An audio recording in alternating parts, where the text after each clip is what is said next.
తెలంగాణ రాష్ట్ర వ్యాప్తంగా చేయూత పెన్షన్లు లైవ్ అథెంటికేషన్ వెరిఫికేషన్ గత నెల మే 15 ప్రారంభమైంది. జూన్ 25వ తేదీన ముగియనున్న నేపథ్యంలో బండ్లగూడ మండలం పరిధిలో ఉన్న వృద్ధాప్య, వితంతు, వికలాంగుల పింఛన్దారులు తప్పకుండా ఎంఆర్ఓ కార్యాలయానికి లేదా సంబంధిత గ్రామ పంచాయతీకి వెళ్ళి మీ ఆధార్ కార్డును చూపించి మీ యొక్క లైవ్ అథెంటికేషన్ చేయించుకోగలరని కోరారు. ఒకవేళ లైవ్ అథెంటికేషన్ చేయని ఎడల మీ యొక్క పెన్షన్ హోల్డ్లో పెట్టే అవకాశం ఉంటుందని వారు అన్నారు. కావున అందరూ పెన్షన్దారులు దయచేసి తప్పకుండా లైవ్ అథెంటికేషన్ వెరిఫికేషన్ చేయించుకోవాలని అధికారులు కోరారు. అందులో 19,394 మంది అప్డేట్ చేయించుకున్నారు. మిగతా 10,423 మంది పెండింగ్లో ఉన్నారని వారు అన్నారు. వారందరూ అప్డేట్ చేయించుకోవాలని బండ్లగూడ మండల తహసీల్దార్ ప్రవీణ్ కుమార్ కోరారు.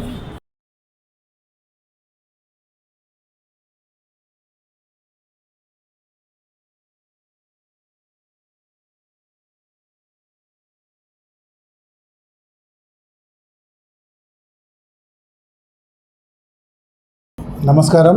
బండ్లగూడ పెన్షన్దారులకు అందరికీ ముఖ్య గమనిక.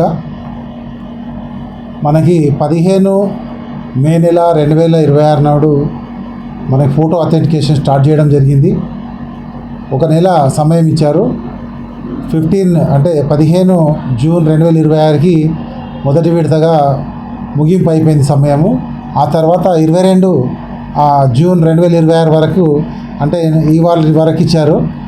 ఇంకా మనకి టార్గెట్ కంప్లీట్ కాలేదనే ఉద్దేశంతో మనకి 25వ తారీఖు జూన్ మాసము 2026 వరకు టైం ఇచ్చారు, సమయం ఇచ్చారు. కాబట్టి దీన్ని మనం ఎవరు కూడా వృధా చేయకుండా పెన్షన్దారులు, వితంతుదారులు, అదేవిధంగా వృద్ధాప్యులు మరియు ఫిజికల్ హ్యాండిక్యాప్స్ అంటే వికలాంగులు, మరి అదేవిధంగా సింగిల్ ఉమెన్ అంటే ఒంటరి మహిళకు సంబంధించిన వాళ్ళు పెన్షన్ వస్తున్నటువంటి వారు మాత్రమే కార్యాలయంకి వచ్చేసి వాళ్ళ ఫోటో అథెంటికేషన్ చేయించుకోవాలి.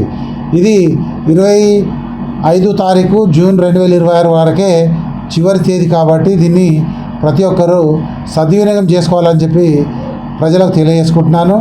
అదేవిధంగా మీ ఇంట్లో పెన్షన్దారుడు ఒకవేళ మరణించినట్లయితే దానికి సంబంధించినటువంటి డెత్ సర్టిఫికేట్, మరణ ధృవపత్రము తీసుకొని అన్యతగా భావించకుండా కార్యాలయంలో సంప్రదించవలెను.